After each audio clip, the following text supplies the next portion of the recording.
สำหรับหลายคนที่ถามวิธีเฮ็ดน้ำต้มเฝอให้มันใสๆแบบนี้เนาะมื้อนี้สิมาบอกเคล็ดลับและวิธีเฮ็ดเด้อก่อนอื่นมื้อนี้ข้อยจะเอาเครื่องเทศนี้ไปคั่วให้มันมีกลิ่นหอมก่อนเนาะแต่สำหรับไผที่บ่มักกินเครื่องเทศหั้นก็บ่ใส่ก็ได้เนาะหลังจากนั้นก็เอาหัวผักบัวใหญ่กับขิงไปจี้ให้มันมีกลิ่นหอม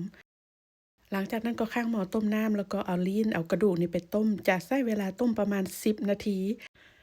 หลังจากนั้นก็คีบขึ้นมาล้างน้ำสะอาดเคล็ดลับนี้จะเฮ็ดให้น้ำเฝอเฮานี่มันใสดีเนาะเพราะว่าเห็นบ่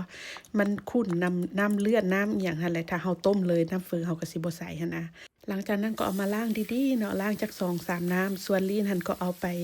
ลอกเอาอันขาวๆมันออกให้มันหมดเด้อมาบัดนี้มาเริ่มต้มน้ำเฝอกันเลยเนาะข้างหม้อต้มน้ำแล้วก็เอากระดูกลงไปเอา หัวผักบัวใหญ่กับขิงที่เฮาหมกไฟหั่นลงไปเนาะแล้วก็เครื่องเทศนี่ข้อยก็จะเอาใส่ถุงแบบนี้ส่วนการปรุงรสชาตินี่ข้อยจะปรุงด้วยน้ำตาลก้อนมันจะเป็นแบบนี้เนาะถ้ามันไผบ่มีก็ใส่น้ำตาลทรายธรรมดาก็ได้แล้วก็เกลือกับน้ำปลาเนาะจะปรุงแบบคนเวียดเขาเจ้าเฮ็ดน้ำเฝอหั้นนะแต่สำหรับมันไผที่บ่อยากปรุงแบบนั้นหั้นนะข้อยแนะนำให้ใส่ฟ้าไทยห่อสีฟ้านะใส่อย่างเดียวจบเลยเนาะบ่จำเป็นต้องใส่เกลือใส่แป้งนัวอิหยังเลยหลังจากนั้นก็ใส่ไฟกลางเนาะต้มจนกว่ากระดูกมันสิเปื่อยหรือว่าซีนมันสิเปื่อยหั้นแหละประมาณ2ชั่วโมง